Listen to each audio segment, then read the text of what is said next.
green. Wow. I know, right? Welcome to Watch Mojo, and today we're counting down our picks for the top 20 worst blue or green screen effects in movies.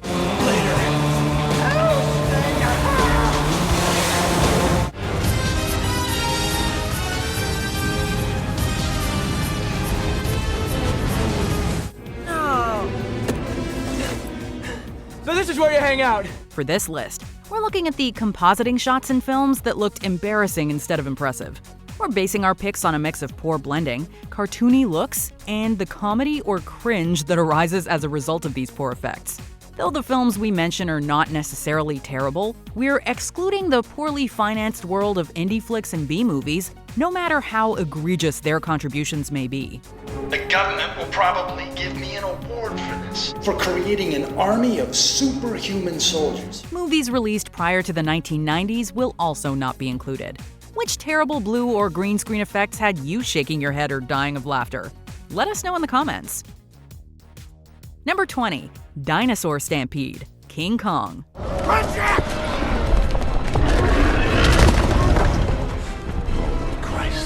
Don't get us wrong, this is still an awesome scene. As the crew runs for their life to evade the herd of incoming brontosauruses and venatosauruses, viewers are on the edge. At any moment, a crew member could be gone in an instant. Yet they evade every close call. Well, not everyone.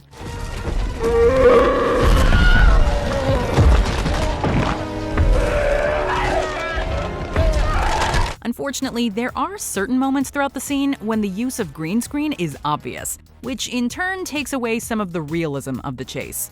Nonetheless, we can't help but laugh at Jack Black's facial expression as he's running for his life while holding a tripod. Number 19. Wings Reveal, Jupiter Ascending. Despite this movie having a pretty bad rep, we cannot deny that its visuals are astounding. However, while certain aspects of the film, including its over-reliance on CGI and green screen, were noted among critics, there's one scene in particular that draws our attention. During the final scene when Jupiter and Kane are on a rooftop, Kane gets up to show off his wings. That ain't bad either. While this surely served to reveal the character in all his grandeur, it's instead somewhat awkward as it's evident that actor Channing Tatum is being superimposed. Well, at least his character gets the girl in the end. Number 18. The Cornfield, Justice League. Are you okay? You brought us here, but you've hardly spent a minute in the house. While watching a Zack Snyder DC film, you'd be hard-pressed to find many scenes that contain any sort of emotional depth. However, upon coming across one, it's pretty hard to take it seriously. You're letting him kill Martha!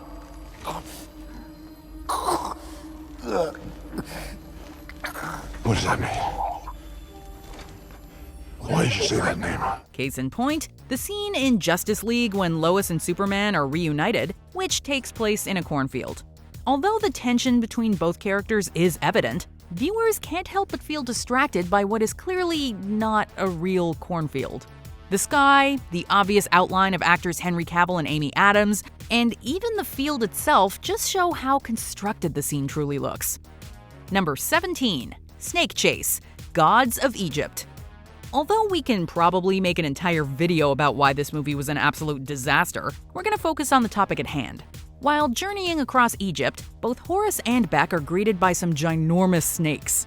As the scene cuts to their reaction, it is painfully evident that what's behind them is obviously not real. Those aren't pets. A cat is a pet. They can't withstand their venom. Not as I am now. Then I guess we should run. As if the terrible green screen during the chase wasn't enough, having the larger-than-regular folks because he's a god Horace picking up Beck while running makes the whole gaffe even more comical. Run faster! I can't! Run faster! I can't! Number 16. The Wave Attack, The Last Airbender. As a master of the four elements, the young Aang sets out to defeat the evil Fire Nation and bring peace to the world. So when he's facing an armada of Fire Nation ships, he calls on a massive wave to push them back.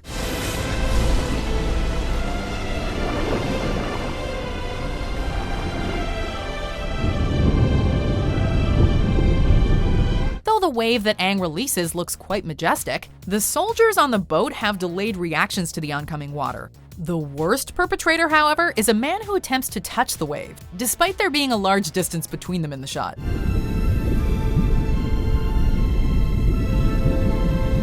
The unclear spacing hurts this scene, and given how many misfires The Last Airbender suffers from already, this was a shameful way to close it all out. You stand alone, and that has always been your great mistake. Number 15, Snow Mountain Fight, Speed Racer. Nice shot! Idle?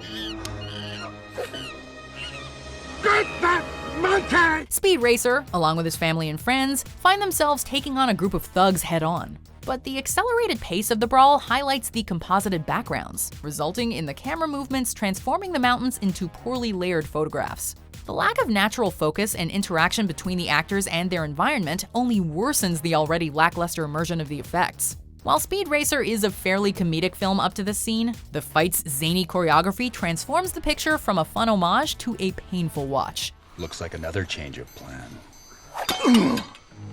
Number 14, Car Jump, Gone in 60 Seconds. There he is.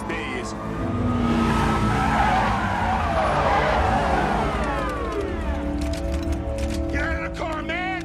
When ex-con Memphis's stolen Shelby hits a gridlocked bridge, he drives right off a truck to escape the police. Despite all the film's believable and mostly real shots, the CGI car used in the airborne scenes never seems to quite nail it in terms of realism. The Shelby's feather-light tap on an ambulance and Nicolas Cage's strange close-ups expose the film's bizarre use of effects. Though the visual choices were allegedly a safety measure, the Shelby's poor look completely deflates all or any intensity within the scene. Besides, Gone in 60 Seconds deserved better considering its other great action scenes. Got something to say before I kill you, fool? Number 13, Surfing, Escape from LA. When tsunami-sized waves start hitting LA, anti-hero Snake Plissken learns to surf fast. Let the front edge pick you up. Don't get on your board till you ride to the top. Don't blow it. If you fall off the board, it's the big white out. Got it? But it's hard to believe he's in any actual danger since the water inorganically splashes the surfers and the cliffs nearby. The lighting rarely matches the subsequent shots either, resulting in the waves having stock footage quality. Some convincing practical close-up shots also serve to undermine the wackiness of the wide angles. Gotta be kidding me. Add in Snake's apparent lack of concern for his balance, and the tsunami seems like more of a laughable addition to the film than an epic set piece.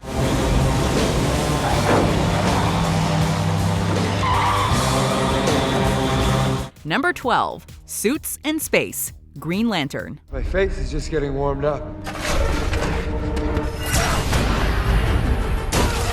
While some action shots look tight, or at least appropriately over the top for a superhero flick, the mix of digital suits and cosmic landscapes in Green Lantern results in an overall clumsy look.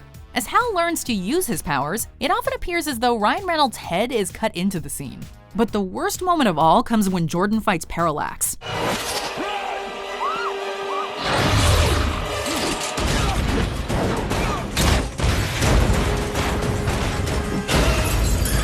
During the battle, the real-life setting highlights the imperfections of the film's screen effects. Along with Hal's suit constantly changing its level of hue whenever he's talking to other characters, Green Lantern is definitely one of the hero's blackest nights. Wow. I know, right? Number 11, Action Shots, X-Men Origins Wolverine. In this scene from the Marvel Solo prequel, we find Wolverine at odds with goons in a helicopter, though he's practically invincible against all of their firepower.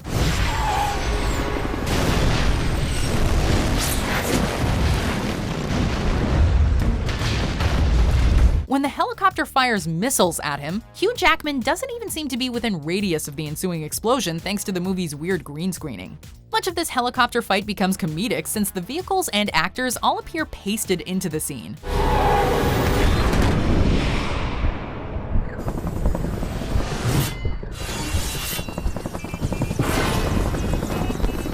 Even Wolverine's fight with Deadpool later on in the film doesn't seem to use a set at all. With so many lackluster special effects in Wolverine, it makes it all the more sad to see this hero treated so carelessly. It was never real, my friend.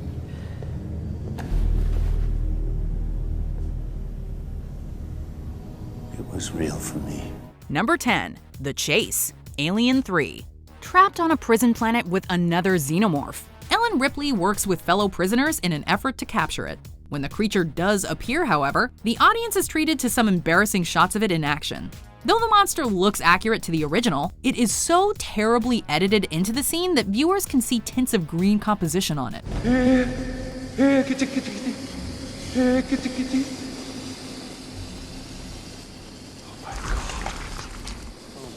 The xenomorph also looks particularly bad when it's running due to how its CGI reacts to the jail's concrete.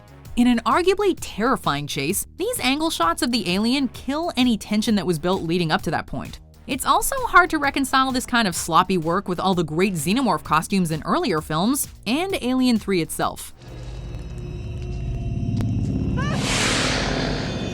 Number 9. Bike Chase, Torque. Feds think you did it. Reapers think you did it. Hell, everybody thinks you did it. When biker Carrie Ford is framed for murder, he hops on his motorcycle and goes on the run, leading to a high-octane escapade through the streets. But during the chase, it's fairly obvious that Ford is in front of a screen due to the cartoon-like way he's separated from the cars around him.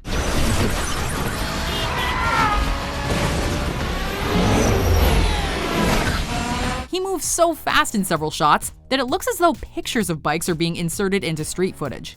And because the events which take place in the scene are not in sync with the background, you'll notice how out of place the actors are within seconds. In the end, this chase scene is clearly subpar compared to the genuinely exciting stunts Torque opens with. What is it about driving cars that makes you all such assholes? Number 8. Training, Dragon Ball Evolution. The Dragon Balls are within my grasp. And with them, the power to destroy this world. The sinister Piccolo is using his obscene powers to take over the world, so a young boy named Goku sets out to stop him. Though this sounds like a recipe for epic adventure, Goku's elevated training session is goofy at best. First one to touch the ground loses. Prepare to eat dirt. From differences in coloration to wonky close-ups, the backgrounds in this otherwise stunt-driven scene draw your eyes even further. And the saddest part is that the backdrops aren't actually important to the shot, which is excusable when Goku jumps over lava later in the movie. Next to many of the film's excitingly choreographed brawls, the high-wire sparring in Dragon Ball is more of a step backwards than an evolution. Goku, you rely too heavily on your external senses. To see, to hear, to touch are all overrated. Number 7. Ejector Seat, Die Hard 2. How could filmmakers possibly up the ante on the high-octane action scene in the original Die Hard? While they came up with some interesting ideas, things didn't always end up entirely convincing, especially as the film aged. The worst offender is a scene where John McClane must escape an airplane that's about to explode via ejector seat. While the sequence is undoubtedly riveting, the effects are not. Willis was shot in front of a blue screen where he was attached to a machine that rotated him again and again, with some fancy camera work adding to the effect.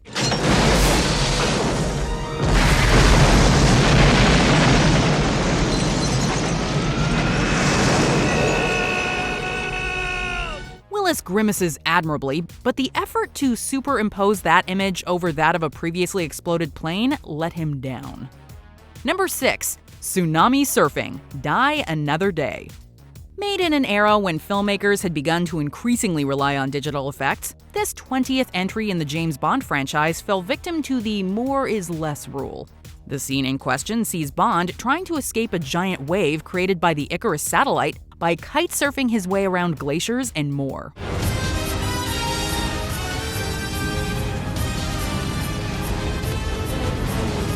With Pierce Brosnan filmed in front of a blue screen and the computer-generated glaciers and wave added later, the CGI effects took roughly a year to perfect. However, instead of being an exciting action sequence, the tsunami scene lends this otherwise awesome moment a cartoonish feel that defeated the purpose, meaning that this scene had us laughing instead of on the edge of our seats. Number 5. Jeep Chase, Indiana Jones and the Kingdom of the Crystal Skull. Indiana Jones is a high-profile action franchise known for its stunts, but his first film appearance in 19 years did not do the beloved character justice. Steven Spielberg made it clear before production began that this newest entry would use as little CGI as possible. Indy! Shut up! Indy! Shut up! Indy! You stupid son of a bitch! Well, practicality and computer-generated animals seemingly won out over artistic integrity, and lots of CGI and fake-looking green screen effects ended up in the final edit. Probably the worst sequence in the film is the climactic chase through the forest, which involves CGI trees and animals, a cheesy high-speed sword fight, and green screen that looks bafflingly off. You'd think guys like Spielberg and George Lucas would have this kind of thing down by now. Number 4. Hanging Around, Batman and Robin. Dubiously set in a Gotham City that was riddled with neon, Batman and Robin relied heavily on visual effects, using 450 in total, which was roughly 150 more than Batman Forever. Director Joel Schumacher reminded his actors before every take that the movie they were making was, quote, a cartoon. And that set the tone for this motorcycle chase and its laughable chroma key climax, where Dick Grayson saves Barbara Gordon from certain doom high above the city. So this is where you hang out. Though it may not be the most laughable effect of the film, the keyed-in background does not seem in sync with Alicia Silverstone as she hangs perilously from great heights. No wonder this movie killed the Batman franchise. Number 3. All of It, Sky Captain and the World of Tomorrow. A lot of time and effort was spent on perfecting the visual style of this advanced version of 1939, and we applaud the gutsy decision to do something so different. Shot almost entirely on blue screen sound stages in under a month, Sky Captain was an interesting experiment. Unfortunately, in this case, it failed. With very few physical props or sets, the actors were basically the only aspects of the film not created by a computer. Give me a visual. That meant approximately 2,000 CGI shots, plus filmmakers ended up having to write code to pull it off. Impressive? Absolutely. But we have to hold the results to the same scrutiny as other films, and it just doesn't stack up. What? Number 2. Child's Play, the Spy Kids franchise. Robert Rodriguez is the visionary filmmaker behind films like Sin City and Desperado, so it's strange that in between those two imaginatively shot films, he began a film franchise that proved to be the opposite. My dreams, you can dream my dreams, you can... My dream. All told, all 4 Spy Kids films had a budget of $154 million, which, in this day and age, is a fraction of some standalone films. You like honey roasted ham and potatoes, don't you? That's what flavor this is.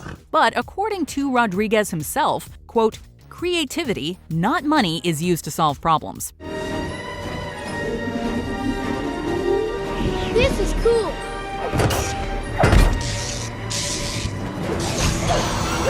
That may have made the franchise a cash cow, and the bad effects may even be invisible to their target audience, but as adults, we can't help but look at the green screen scenes throughout this series and think that Spy Kids is a lowlight in an otherwise impressive career.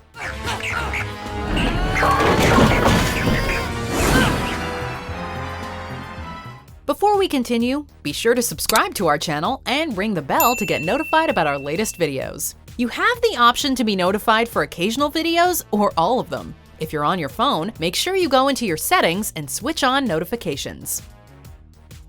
Number 1. What Not to Do, Ultraviolet. But they're serious about not letting me keep it. When Mila Jovovich signed on to star in this film, we can only assume that she had no way of knowing how terribly put together the end result would be. I have 700 soldiers here with me. What do you really think you can do against that many men? Less convincing than an animation your cousin made by messing around on his computer for half an hour, very few of the effects in this relatively low-budget action flick hold up under scrutiny.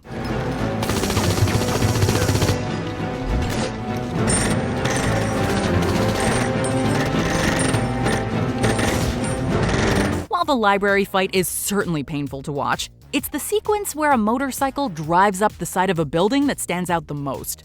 With the film's studio, screen gems, cutting time, and story elements from the film's plot, Ultraviolet had a lot to make up for, and serves as a cautionary tale of what not to do. Do you agree with our picks? Check out this other recent clip from WatchMojo, and be sure to subscribe and ring the bell to be notified about our latest videos.